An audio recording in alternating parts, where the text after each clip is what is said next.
A carreira continua subindo aí o morro, mas o prefeito Marcelo Crivella vai conversar com a gente rapidamente mais uma vez. Prefeito, é difícil conversar desses termos, mas não sei se ainda o senhor já tem informações de que isso é reflexo da chuva que caiu de uma forma, em forma de dilúvio no rio. São construções irregulares num lugar que não podia ser construído, em área de milícia. Mas há de se lamentar mais 3 mortos e pelo menos 9 feridos até agora. Prefeito Crivella. Boa tarde, Datena. Muito obrigado por você me dar essa oportunidade de informar a população do Rio de Janeiro, de São Paulo e do Brasil. Datena, eu cheguei lá por volta das 8 horas da manhã, saí por volta das 14 horas. E durante o tempo que eu estava lá, nós conseguimos resgatar duas pessoas com vida. Eu conversei com os dois, eles foram encaminhados para o nosso Hospital Lourenço Jorge, e eles me disseram que moravam ali 5 famílias, e que eles ouviram as vozes de outras pessoas nos andares de baixo. Esses dois que foram recuperados com vida logo no começo, por volta de 9h30, o desabamento foi às 6h30. Portanto, eles ficaram ali mais ou menos 3 horas nos escombros. Não tiveram muitos ferimentos. Eles saíram, graças a Deus, muito bem. Nós continuamos, o Bombeiro e a Defesa Civil do Estado do Rio de Janeiro continuaram procurando os corpos e resgataram mais 3, sendo uma criança e 2 adultos. Então, no final, mais 5 pessoas, até agora há pouco tempo, foram resgatadas, graças a Deus, com vida, e 2, antes de eu chegar lá, no momento do desabamento, tinham falecido, infelizmente. A notícia que eu tenho, Datena, é que o Corpo de Bombeiro e a Defesa Civil está fazendo contato sonoro, não é? Com mais 3 pessoas. 2 são adultos e uma criança. Esses estão nos andares mais baixos, primeiro e segundo pavimento. Esses que a gente resgatou estavam nos andares mais altos. 5º andar, 4º andar, 3º, primeiro e segundo são os que nós estamos chegando agora. A grande esperança é que a gente consiga trazê-los, quer dizer, recuperar essas vidas, vamos dizer assim, sem óbito. É uma grande notícia, não é? Pelo menos mais 3 sobreviventes aí. Eles estão trabalhando de uma maneira cirúrgica. É respeitável o trabalho dessas pessoas que executam resgate, que fazem resgate, no meio de tanta maldade e gente tirando vida apenas por tirar. Você vê tanta gente empenhada no bem. É por isso que a gente acredita ainda no ser humano, que o bem ainda é a maioria. Mas é boa notícia essa que o prefeito deu, que há pelo menos mais 3 pessoas com vida. O trabalho tem que ser cirúrgico, milimétrico, com as mãos na maioria das vezes. Quando o material é muito pesado, utiliza-se o alicate Luca. Quando não há probabilidade de um desabamento, talvez uma picareta e daí por diante. Na maioria das vezes o trabalho é manual, com as próprias mãos e retirando os sedimentos que estão ali sobre as pessoas com baldes. É um trabalho, sim, simplesmente memorável. Prefeito, o senhor tem recebido muitas críticas aí, mas esses prédios são bem de antes da sua administração, ou eu estou enganado? Não, são prédios, aquela ocupação naquela região, desde 2005, portanto, bem antes de eu ser prefeito, né, elas foram notificadas. Todos aqueles prédios, aquele é um loteamento, uma invasão. E de 2005 até 2019, diversos autos de infração, com multas, com edital que foi colado na parede dos prédios, dizendo que tinham que ser abandonados e tal. Agora, em fevereiro desse ano, nós estamos em abril, quer dizer, 2 meses atrás, a Defesa Civil e o meio ambiente da Prefeitura foram lá e aí interditaram aquela região, os prédios, determinando que eles saíssem dali porque havia risco de desabamento. Datena, eu estou te dando essa informação, ninguém na imprensa tem, mas nós vamos divulgar agora daqui a pouco. Há 2 meses atrás, você vê como é a mão de Deus, há 2 meses atrás, engenheiros da Defesa Civil, técnicos do meio ambiente, que ali houve um crime ambiental enorme, aquilo é uma área de proteção ambiental, aquilo é uma coisa sagrada da natureza, ninguém podia estar ali, ele não podia ter uma casa, e tem prédios um atrás do outro. Então, foram notificados 2 meses atrás para abandonarem aquilo ali pelo risco de desabamento. Infelizmente, as vamos dizer assim, as recomendações, as determinações da prefeitura não foram seguidas. Aqueles prédios ali são feitos por invasores, são milicianos que dominam aquela região.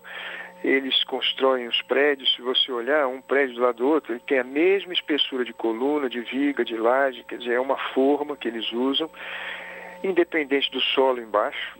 Quer dizer, é muito importante que as pessoas, antes de construir, certifiquem-se se não estão construindo sobre um solo de predominância arenosa, porque se ele for areia, ele perde completamente a sua capacidade de suporte, sustentação em época de chuva.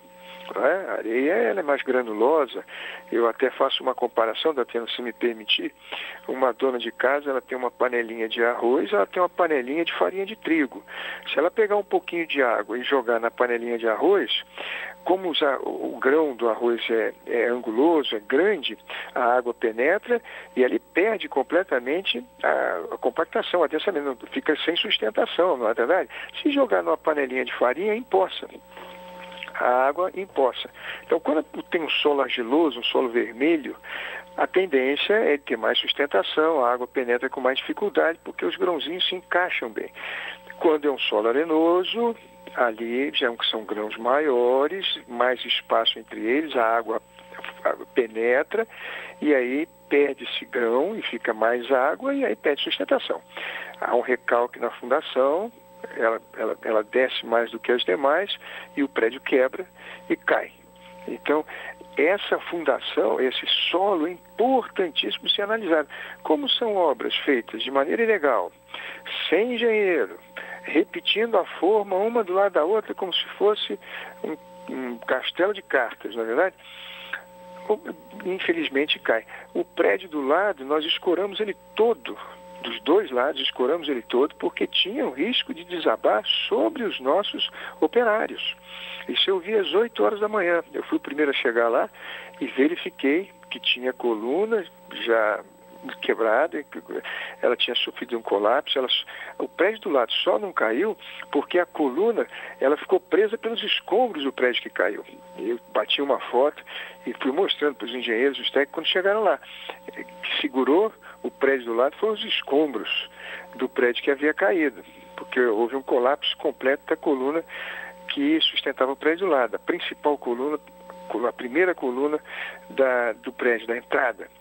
De tal maneira que foram, então, nesse condomínio todo que tem lá no bairro da Muzema, cometido essas faltas absurdas, quer dizer, sem projeto, sem fundação adequada, sem um engenheiro para fiscalizar a obra, enfim, tudo. É verdade que ali não tem pavimentação na rua. E as pessoas reclamam, a prefeitura tinha que fazer a pavimentação. Mas, Datena, mesmo que a prefeitura tivesse feito pavimentação, que a prefeitura tivesse feito calçada, não iria reparar o erro estrutural do prédio. A coluna não é bem dimensionada, as vigas não são bem dimensionadas, as lajes não são bem dimensionadas e, sobretudo, a fundação não é suficiente para aquele local num solo de predominância arenosa. E fica difícil também para o poder público trabalhar num lugar desse, porque é lugar que o crime organizado impera. Então, o agente público corre até risco. Diante disso, eu tenho a impressão que o mais prudente depois desse desabamento é que boa parte dessa comunidade seja evacuada. Eu não sei até que ponto isso é passível de ser feito, até que ponto isso depende de ajuda de forças de segurança para ajudar a fazer isso, e se haveria local para que as pessoas que deixassem esses prédios fossem alojadas até uma solução definitiva.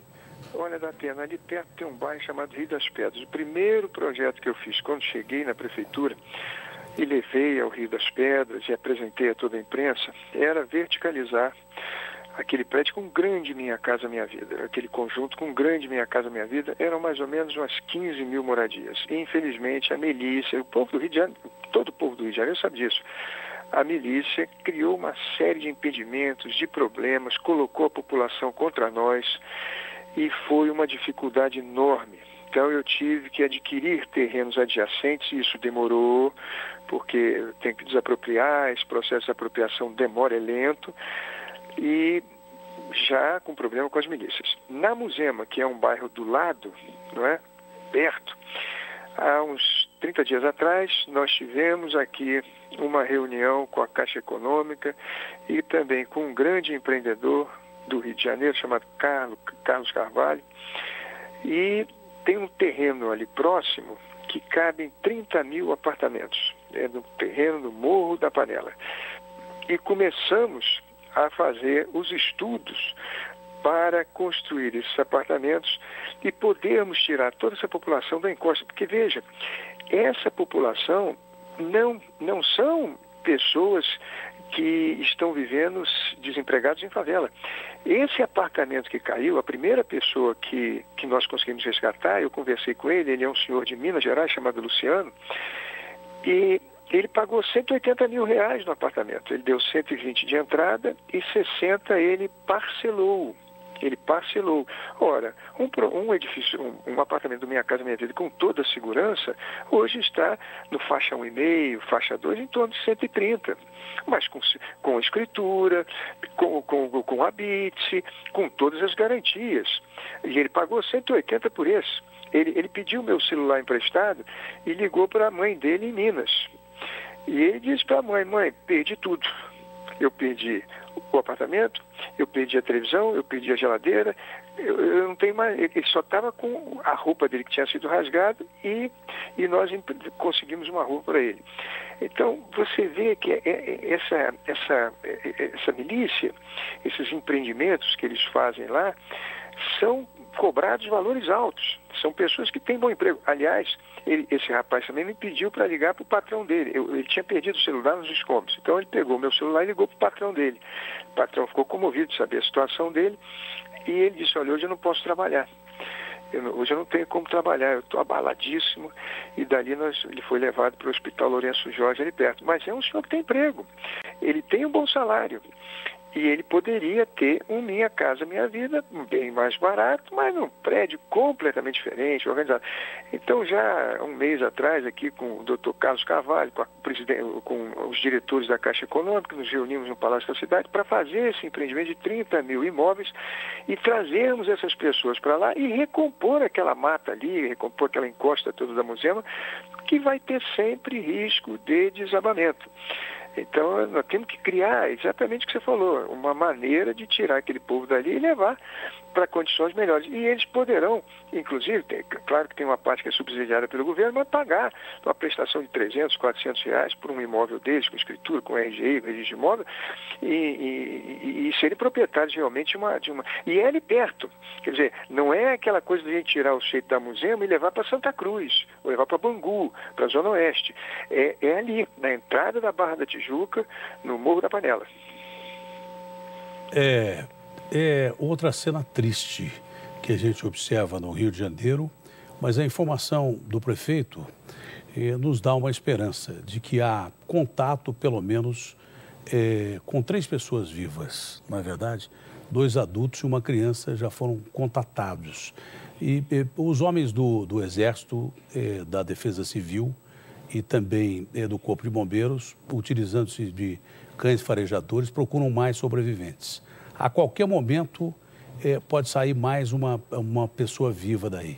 E a gente espera que mais ainda sejam encontrados, porque tem, pelo menos pelos cálculos que eu fiz, umas 20 pessoas sob os escombros, porque se são 5 famílias, não é? Mas já foi feito contato sonoro, visual não sei se ainda, mas sonoro com 2 adultos e uma criança.